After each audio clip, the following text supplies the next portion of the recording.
اور پھر ان کے پیر، پھر اپنے ہمارے حضرت ڈاکٹر عبدالحی عارفی صاحب اور دوسرے حضرات، ان سب کے عمل کو میں نے دیکھا۔ تجربہ میرا یہ ہے کہ اس رات کی فضیلت کے سبھی قائل تھے کہ یہ رات برکتوں والی رات ہے، اس رات میں عبادت کا خصوصی ثواب ملتا ہے۔ ابھی وہ اقوال بھی نقل کروں گا کہ جس سے اس رات کی برکات میں ثواب معلوم ہوتی۔ ایک روایت تو یہ ہے، اور غالباً ترمذی کی ہے، ایک منٹ میں نے حوالہ لکھ بھی لیا تھا، میں دیکھ لوں ذرا۔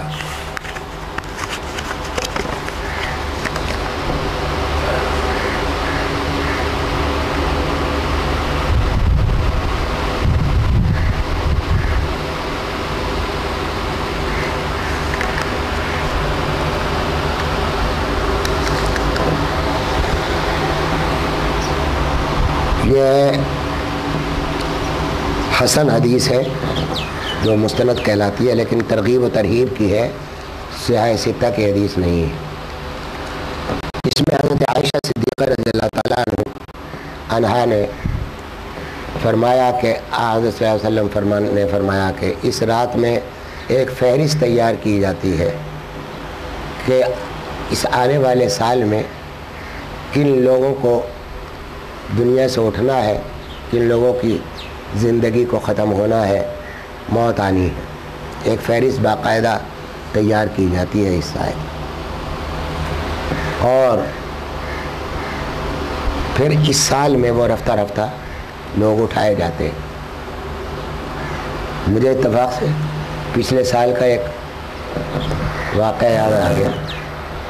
آپ کو یاد ہوگا کہ اسی 15ویں شعبان کو وہ واقعہ پیش آیا تھا جو مارگلہ پہاڑی میں وہ جہاز ٹکرایا تھا، اس میں کوئی ایک آدمی بھی نہیں بچا تھا۔ تو میں اس دن سوچ رہا تھا، کہہ رہا تھا کہ دیکھو آج یہ رات میں فہرست تیار ہوئی ہے، اور آج یہ 200 آدمی 200-250 آدمی تھے کتنے، ان کو اچانک موت نے آدھا پہنچا۔ اور اس زمانے میں عام طور سے دیکھنے میں آتا ہے، یہ کوئی نہ دلیل ہے نہ وہ ہے، میرا اپنا محض ایک خیال ہے کہ اس زمانے میں اموات کی خبریں بہت آتی۔ کل بھی ایک میرے بڑے قریبی دوست کی داماد کا انتقال ہوا۔ بہرحال عرض یہ کرنا ہے کہ مرنے والوں کی ایک فہرست تیار کی جاتی ہے، اور اس رات میں یہ طے ہو جاتا ہے کہ کون، اس کو عورتوں کی زبان میں کہا جاتا ہے کہ پتے جھڑتے، کہ اس زمانے میں پتے جھڑتے ہیں کہ کس کا پتا جھڑ گیا، یعنی اب کس کو موت آنی ہے کس کو نہیں آنی۔ ایک اور روایت کا حوالہ میں نے لکھا تھا، اسی رات کا ذکر ہے، حضرت عائشہ صدیقہ رضی اللہ تعالیٰ اپنے بستر پر آرام فرمائے، حضرت صلی اللہ تعالیٰ علیہ وآلہ وسلم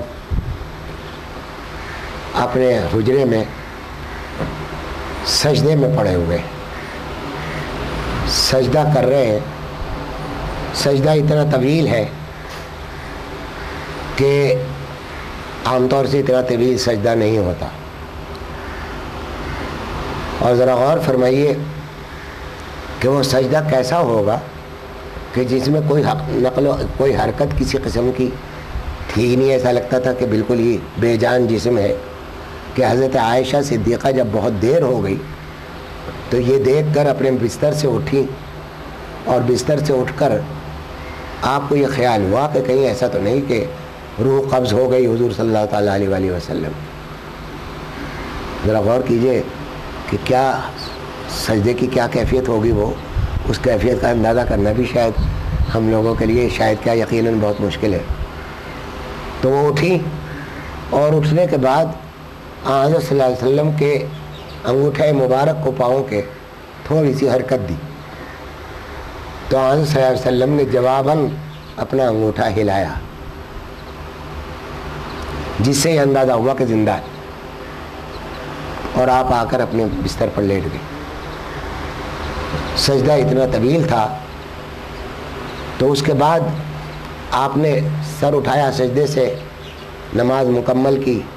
نماز مکمل کرنے کے بعد حضرت صلی اللہ علیہ وسلم نے فرمایا, ایک لفظ ہے جس کا مجھے ترجمہ اردو میں صحیح نہیں ملتا, کہ عائشہ کیا رسول نے تمہیں دھوکہ دیا, یا اس طرح کا ایک لفظ ہے کیا یعنی اے رسول, تم نے کیا یہ سمجھتے ہو کہ رسول نے تمہیں دھوکے میں رکھا یا غلط فہمی میں رکھا؟ فرمایا کہ نہیں یا رسول اللہ, بالکل نہیں. میں تو یہ سوچ رہی تھی کہ آپ کی کہیں اللہ نہ کرے روح نہ قبض ہو گئی ہو, تو میں نے یہ دیکھا کہ آپ زندہ ہیں یا نہیں. تو جب مجھے یہ اطمینان ہو گیا تو میں واپس آ گئی. آپ نے فرمایا عائشہ تم جانتی ہو آج کی رات کون سی ہے؟ فرمایا یا رسول اللہ آپ ہی جانتے ہیں زیادہ. تو انہوں نے فرمایا کہ آج شعبان کی درمیانی رات ہے, اور شاید اسی حدیث میں ہے لیلۃ البراء کا لفظ, کہ یہ لیلۃ البراء ہے. اس میں اللہ تعالیٰ, میں ذرا سا اس کو تصدیق کر لوں کہ یہ اسی اس کی ہے. جی ہاں, لیلۃ البراء اسی حدیث کے الفاظ, اور اس کے معنی ہے رہائی کی والی رات, رہائی پانے والی رات. تو اس میں اللہ تعالیٰ کیا کرتے ہیں کہ اللہ تعالیٰ خصوصی توجہ فرماتے ہیں اہل دنیا پر, اور مغفرت مانگنے والوں کی مغفرت کرتے ہیں, اور رحمت چاہنے والوں پر رحمت نازل فرماتے ہیں. اللہ اکبر. البتہ ان سے کچھ لوگ مستثنا ہیں, نہ ان کی دعائیں قبول ہوتی ہیں, نہ ان کی مغفرت کی جاتی ہے, نہ ان پر رحمت کی جاتی ہے. ایک تو وہ جو اپنے مسلمان بھائیوں سے کینہ رکھے دل میں, کسی مسلمان سے اپنے دل میں کینہ رکھے. دوسرے وہ جو قطع رحمی کرتا ہو, قطع رحمی جو رشتے اللہ نے بنا دیے ہیں, ان رشتوں میں سے کسی رشتے کو کاٹ دے کے اس سے قطع تعلق کر لیا, تو اس قطع تعلق کرنے والے کی وہ بھی اس سے محروم رہتا ہے. اور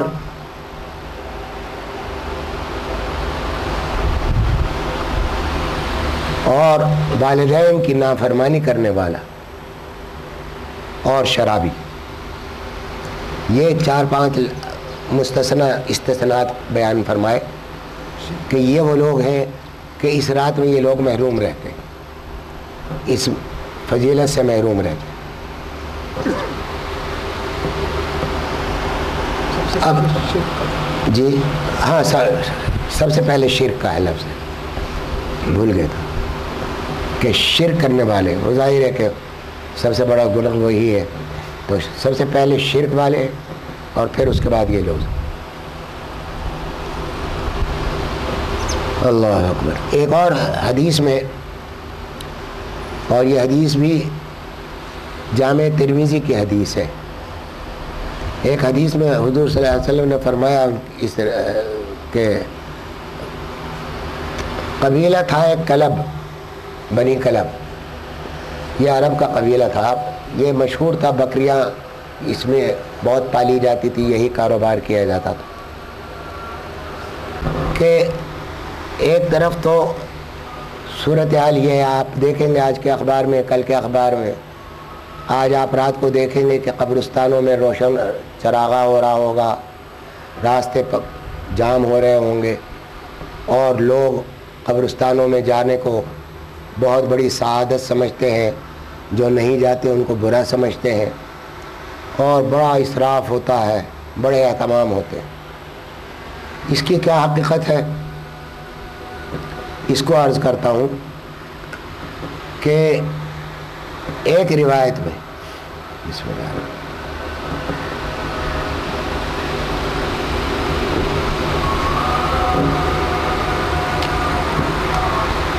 ایک روایت میں واقعہ اس طرح ہے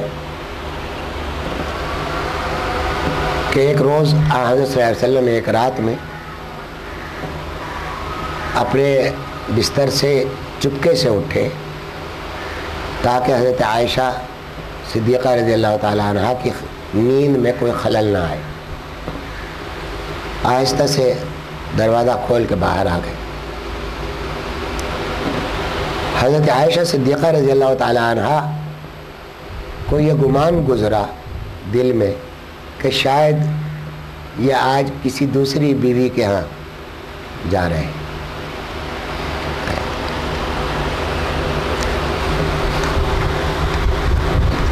تو آپ نے ان کا تعاقب کیا. چپکے پیچھے سے اٹھ کے حضرت عائشہ صدیقہ رضی اللہ تعالیٰ عنہ نے آپ کے پیچھے چلیے دیکھنے کے لیے کہ کہاں جا رہے ہیں.